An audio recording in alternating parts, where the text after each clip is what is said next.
దేశం అంతా దోచుకోబడింది. ఎందుకో తెలుసా? హృదయ కాఠిన్యత. ఫరో రాజు యొక్క హృదయ కాఠిన్యత ఆ దేశమంతా శోకంతో ఏడవటానికి కారణమైంది.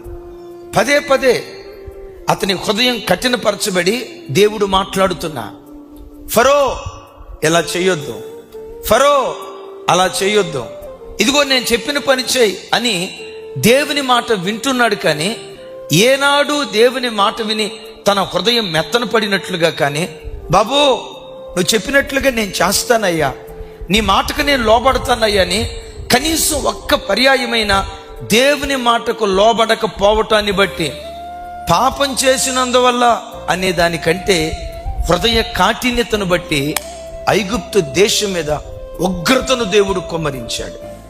ఐగుప్తులో జరిగింది ఎందుకు దేవుడు రాశాడో తెలుసా?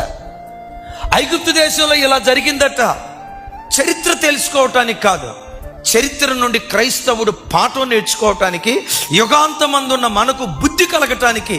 గతంలో ఏం జరిగిందో నీవు కఠిన హృదయంతో బ్రతికితే నీ జీవితంలో కూడా అదే జరుగుతుంది, జాగ్రత్త అని హెచ్చరించటానికి, మనకు బుద్ధి నేర్పటానికి దేవుడు దృష్టాంతాలుగా రాశాడు.